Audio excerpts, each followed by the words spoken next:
Hello, I'm Penny from the Health Foundation. I'm sorry not to be able to join you in person, or as in person as it gets these days.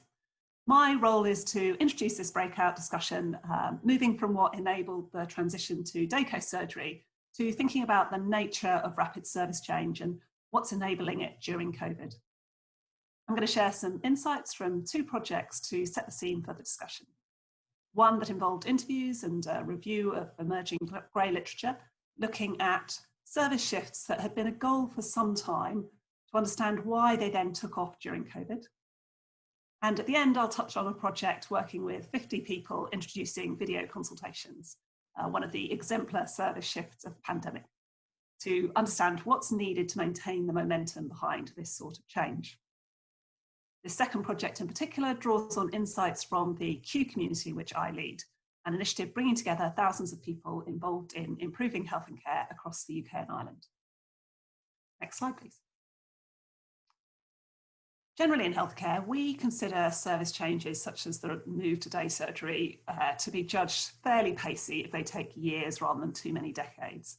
But there does seem to have been a change with an acceleration during COVID. This table lists changes that kept coming up when we asked a kind of cross-section of clinical, managerial and patient leaders what they saw as the most significant service shifts happening at greater speed.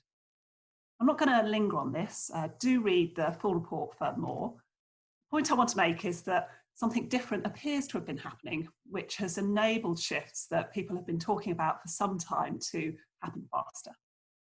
Next slide. So, this model aims to, in a really consciously simplified way, provide a framework for discussing the factors that enable sustainable change. So people need access to tools and resources, and there needs to be sufficient alignment of patient and professional mindsets for a change to gain traction. This process of change inevitably happens at a very local level where services are actually shaped through many decisions day to day. But that's influenced by the context. So this model draws out in particular regulation and organisational incentives. Next slide. I'm going to drill down into the mindsets part of this model just for a moment, because that's perhaps less immediately obvious and often gets a bit less attention than the more tangible factors like access to time and resources. So this table lists some of the key beliefs that our work suggests have seen a shift since the start of the pandemic, with the right-hand side highlighting some things that we think people need to feel convinced about if they're to support new care models longer term. I find this kind of granular consideration of what people need to believe for a change to be supported has been quite helpful in moving us beyond kind of vague, high-level discussion about resistance to change. That said, as well as changes in perspective around particular service shifts, we think we may also be seeing a general increased belief in the capacity for change to happen and be supported. Next slide. So this brings me to the broader context that enables the conditions or otherwise for service change. Our work highlighted these kind of enablers in particular.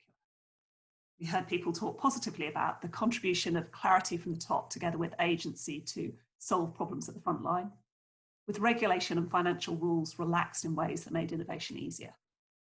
Understanding of inequalities, time for service change amongst certain staff groups, and attitudes to service quality were also shaken up during the COVID response. It's important because if the system reverts under pressure to a more centralised way of directing change with multiple expectations on providers and little protected time for introducing service change, this will limit what's possible at the front line. So I guess you might want to spend some time in discussion thinking about whether you see these things enabling change in your system and what you think it might take to boost or maintain what's working. Next slide.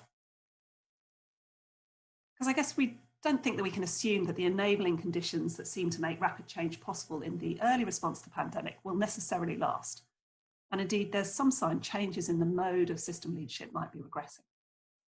Looking ahead, our work suggests that these barriers to change may become a more significant drag on the pace of change. There's a real concern about digital exclusion, for example.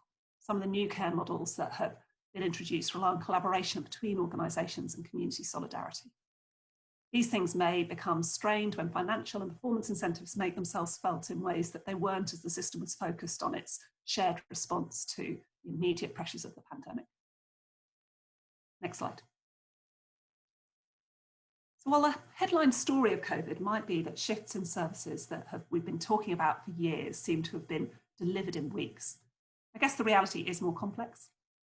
While there have been changes in context that have led to certain long-standing ambitions accelerating, much of the hard work of refining, embedding and sustaining service change is still ahead of us. Video consultations is a really useful example here. So to hear the rhetoric, you'd think the job was pretty much done.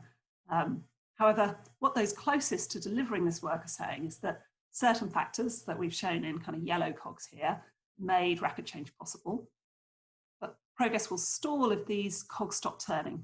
And there are a whole set of factors shown in orange that will need further attention if we're really to see the rapid change translate into the sort of long-term positive service transformation that we've seen with, for example, day surgery.